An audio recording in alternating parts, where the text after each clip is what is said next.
So if you want to just tell me a little bit about yourself and why you were interested in being interviewed about your experience with the COVID-19 pandemic.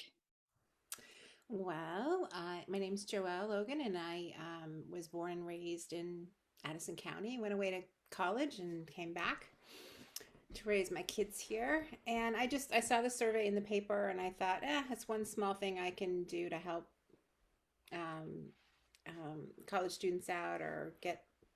I don't know what I thought, but I just thought it would be a helpful thing, and I don't mind talking. Um, in front of people and sharing ideas for the most part. Yeah, of course. So as far as your daily routine, kind of like even like your family, how has the pandemic affected you personally? It was pretty um, abrupt and pretty severe. It was, for me, it was a boom. This is your last day of work, and we're seeing 130 frail elderly folks that we were just sending home or to their own homes where they'd be alone. So that was pretty abrupt for me, and to be furloughed eventually. My husband was he teaches a culinary class up in Burlington for unemployed and underemployed folks, and it's in the same building as the Chittenden County Food Shelf. So when the pandemic hit, they could no longer have people come in who were food insecure to get the food. So his position changed from one of instructor to one of production worker to get 400 meals a day out to folks because they couldn't come in. So that was that was a change for him, definitely, to go from Definitely, teaching to just nonstop day in day out. And that was before they even advised wearing masks, but I was making him masks anyway because we were nervous about it. So that was that. My son, um, oh, it was decided to do the VAST program where he's a senior in high school, but program through the state where you can get your first year of college for free. If you're a senior in high school, you can actually take your first year of college at the same time. So he decided to do that, knowing he was, leaving his high school friends behind. He knew he'd make new friends in college. But of course, then they went remote. So he is stuck in his room without his high school friends and without making new friends. So that's pretty socially a challenge for him to be in his room. definitely. My youngest son is, of course, doing the hybrid learning. Mhm. Yep. You kind of touched on stuff, some stuff that was happening at Project Independence, which you said that's where you worked. As far as you just said sending people home. Um, that's what I was going to ask is, kind of obviously the initial shock of the pandemic and, have you had to change or adapt your programs in order um, to accommodate them or just kind of how things have changed? Yeah, absolutely. The whole motto at Project Independence is getting out is good for you.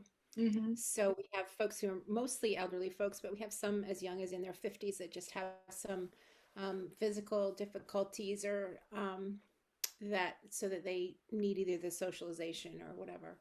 Um, so those folks come because they're either too frail to be at home or they have dementia and they need support or simply because they need socialization. Lots of folks, you lose your independence, you're not driving anymore, and so you just need to be able to have your own friends, and we do fun stuff there. So that's why they come. So it was kind of heartbreaking to send everybody home, but we knew it needed to be done in order to keep them safe because they are the most vulnerable to COVID. Um, they didn't miss a beat. Um, the the majority of the staff was furloughed, but before that happened, we were able to take care of the take part in the CARES, the payroll protection program. So we were able to do a lot of the activities, the not activities, but um, the projects that we didn't normally have time to do because we always had people in the building. So we were able to take care of that. But also, they didn't miss a beat. these are people that we care for and that we love and that need support. So, by the end of the week, we had things set up where everybody had gotten a postcard in the mail saying we were thinking of them, and everybody had gotten, 2 phone calls a week, which we still continue to do. So we kind of went remote. We do, the social workers still give them a call, nursing staff still calls. We check in with family. We have caregiver support groups because it's hard to go from, having mom go all day to project and know she's Mhm. well cared for, and to having mom at home with you. Yep. Um, and probably the biggest thing is that we continued our programming, which was a little bit crazy. You have to imagine 90, we now have 90 of our 140 elders that we have, or someone else has, taught to Zoom. So you have to imagine, you have to Oh my imagine goodness. all these folks on Zoom and all the hysterical, funny things that happen, Hmm. as we're learning to Zoom. So our activity staff turned into computer tech people, and we went into homes all masked up and taught people to Zoom. We had amazing community support. People donated money, and we got grants for Chromebooks so we could set people up with that. And it's just it's so important. And we still have 4 activities a day, and we just do them. We do them through Zoom. And What do you think would be the biggest advantage or disadvantage of living in Addison County for the pandemic? I think probably the rural nature is kind of fits both of those bills. I mean, we're rural so that we don't have to worry about, riding on a subway, getting in small and close places with someone who might have COVID, elevators, that kind of thing. So that's an advantage, and we can get outside and we can walk. Hmm. We can be in the outdoors. We can still hike. We can, do all those things that it would be much more risky to do if you were in a city. But it's also a disadvantage because you are so isolated. You don't see I mean, I live on a dirt road and nobody walks on my road, or maybe Hmm. twice a day. So I'm not, even if I'm sitting out front, I don't have anybody to talk to. So Yes. Very true. I guess kind of off of that, how do you think even after the pandemic, after everything, if it does die out, whenever that happens, how do you think social interactions will be, maybe permanently altered after COVID? my brother brought up a good comment. Or just an observation. He's a minister of a church, and that a lot of what you do is you shake hands and people are on the way out the door. And he said, I don't think I'm ever going to shake hands again. It just doesn't seem like um, the right thing to do, given that we know how it spreads Hmm. disease. So he's wondering if that won't kind of fade from part of our culture. Yeah, definitely, definitely. There's also the flying. We've learned to Zoom, and it's more the socially acceptable and kind of the norm. Well, right now it's the norm. So Mhm. there may be, less movement about less flying, which I suppose is a lot better for the environment. Mm. I hope hugging doesn't go away. Yeah, that's a good point. My mom's been in Florida since this started, and Oh yeah. weren't able to go down and get her because it just was the timing wasn't right, and the quarantines were kind of staggered as far as which brother was in which state, Mm. whether we'd have to quarantine when we get back. But then it occurred to me, nobody's hugged my mom since March because my dad's gone. Mm. Yeah, that is really tough. That's definitely, it's one of those things. I mean, personally, I'll be watching a TV show and I'm like, whoa, like, did they just hug? Like, did they just, what? Same way. They went to the bathroom without their mask? Like, what just happened? Like, it's definitely weird to like, it's almost been a year since this started, which is incredible. I mean, I guess it has been a year. So, um, I guess on that, have you started to do anything new maybe, or like engage in like a new activity that you wouldn't normally done with COVID that you think has been like beneficial? Yeah, I was furloughed for just a very short time and then I was recalled. So I'm at about a third of my normal work schedule. So that leaves a lot of time for music, which Awesome. I didn't have before. So I have been playing a lot more.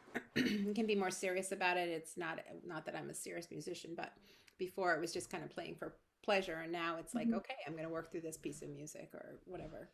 That's awesome. And also, we have a pandemic puppy, which we hadn't done before. You got a puppy. Oh my gosh, what were we thinking? I used to have shoes and I used to have, flower gardens, but now I have a puppy instead.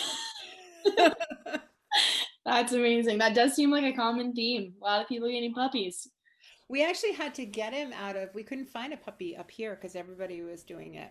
So we actually got the dog out of Texas. Oh wow.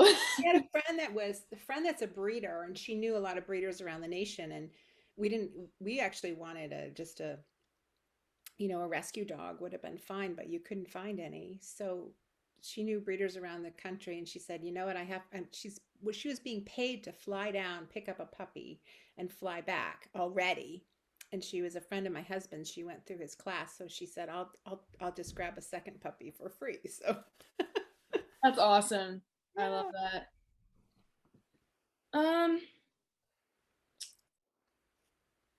so judging by like Vermont's response to the pandemic versus, national response to local response, is there anything that you think that you wish would have been done differently, or, maybe next time there's a global pandemic?